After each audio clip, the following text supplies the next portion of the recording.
There are three often overlooked components of a football game that most people don't even pay attention to, hence the reason they're overlooked. And those being coaching, special teams, and clock management. And in this video in particular, we're going to focus on the third of the three, clock management. A little bit of special teams as well, because there was some beautiful coffin corner punts that I put up here. But these three components are extremely important, and if not utilized properly, could be the detriment to your game. To be a complete Madden player, you need to incorporate everything. It's all encompassing. Offense, defense, special teams, clock management, coaching, play calling, you name it. It's all got to come in together. You got to worry about momentum, making the right calls at the right time, whether you should dive or just run and try to tackle the person, whether you get a nice little pick like that. But into the gameplay, this particular dude I played, this was about 4 o'clock in the morning. I was like on a 5-game win streak, so I'm like, you know what? Let me just put my little win streak on the line here. We'll play. If I lose, I lose. So I get somebody with the Bills. Not surprised. Played them more than anybody. But this dude just wanted to run the clock out all day long. Like, bruh, you running the clock out on yourself too. Like, I don't think people who run the clock out understand that. Yes, you're stopping the opponent from scoring because you have the ball. But if you can't score, what is the purpose of you running the clock out? You making it harder for yourself. I really don't get it. It's like baffling to me. You have to adjust. This is where coaching comes into a play.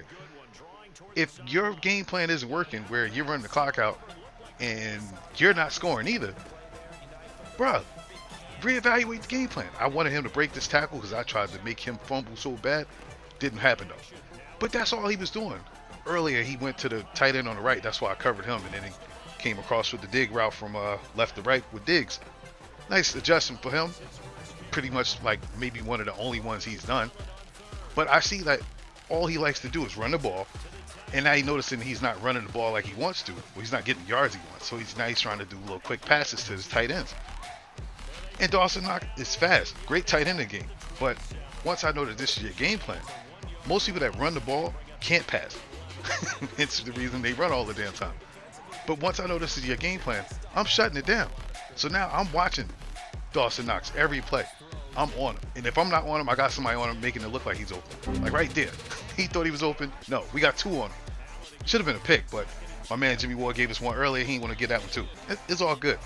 But right now, he finally scores. It took him 2 quarters. I had the ball twice. He did stop me twice. One was just a terrible play call by me. But you run the clock out on yourself. Now I get the ball right before halftime, and we take it to the crib. And I'm getting the ball to start the 3rd quarter. So your game plan is already working against you. You done stopped yourself from having time to score, and you can't stop me. Yeah, he stopped me twice earlier, but I just scored in 8 seconds. Don't need that much time.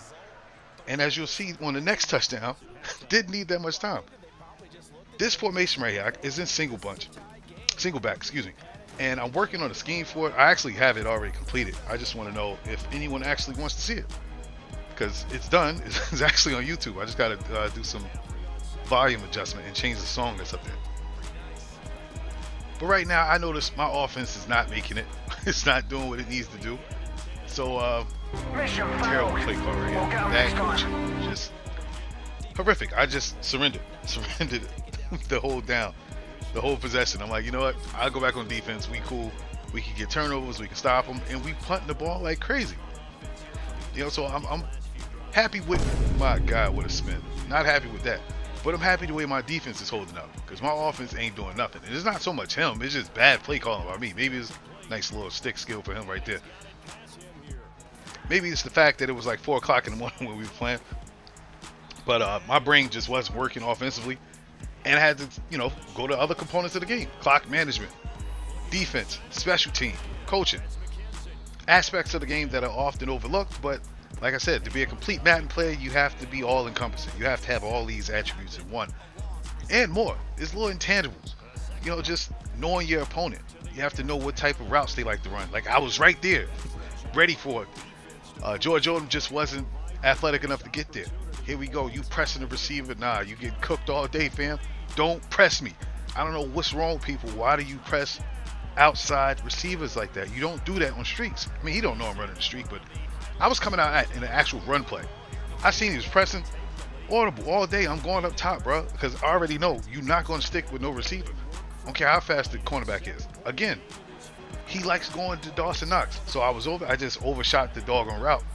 But instead of diving, we run him down. Look, he think Dawson's not open. No, he's not. No, Stephon Diggs, pardon. But Verrett with 2 game-saving clutch plays. Touchdown-saving tackle and then the interception right there. We're going to put a video up in the corner. If you haven't seen my tribute to Jason Verrett, it should be popping up right about now. I mean, I think he's done with the 49ers, unfortunately. I think he's done with football. I hope not, because I love this game and love to see him play, but he's just been through too many injuries. But we say all that in the video. You can check that out. But here it is at the end of the game, man. Like I said, when you run the clock out, you run the clock out on your opponent and yourself. So now you have no time to retaliate, bro. And with you turning the ball over the way you are, you can't afford to be losing any time on the clock, man. He threw what, 2 picks? Yeah, you just can't do that, bro. But that's the gameplay, man. Just always remember, there's a negative and positive to everything. You want to run the clock out, it's not only stopping your opponent from scoring, it's stopping you from scoring too. So take that into account next time you want to employ that tactic. All right, y'all. See you in the next video. Deuces. Do you think they thought at all that would be their last points of the game? No, what a second half through. It certainly worked. It certainly did, and you're exactly right. Whether it was an adjustment, whether it was just more focus on what they planned to do going